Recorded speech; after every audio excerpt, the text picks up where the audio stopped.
Ramzan season లో హలీం ఎవరు miss అవుతారు చెప్పండి. దూరమైనా సరే బెస్ట్ హలీం అంటే టేస్ట్ చేయాల్సిందేగా. మేము కూడా అలా అనుకొని ఆర్టీసీ క్రాస్ రోడ్స్ బావర్చీకి వచ్చాం. ఫస్ట్ హలీం తో స్టార్ట్ చేసాం.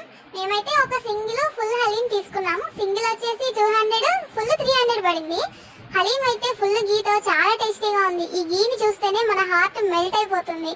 ఇంత దూరం హలీం కోసమే వచ్చినందుకు టేస్ట్ అయితే జస్టిస్ చేసింది. ఎలానో వచ్చాం కదా అనేసి హలీం తర్వాత చికెన్ బిర్యానీ చెప్పాం. బిర్యానీ అయితే అల్టిమేట్ ఉంది. పీస్ కూడా సాఫ్ట్ గా ఉంది. బిర్యానీకి ఫుల్ మార్క్స్ ఇవ్వచ్చు. ఎలానో ఇంత దూరం వచ్చాం కదా, ఒకసారి ట్యాంక్ బండి అలా పలకరించేసి వెళ్దాంలే అని అటు సైడ్ వెళ్తూ ఉంటే ఫేమస్ మస్కటీ ఐస్ క్రీమ్ కనిపించింది. హనీ ఆల్మండ్ ఐస్ క్రీమ్ చాలా మంది రికమెండ్ చేశారు. సో ట్రై చేసాం. ఫస్ట్ బైట్ లోనే ఫుల్ సాటిస్ఫైడ్. అసలు టేస్ట్ అల్టిమేట్ గా ఉంది.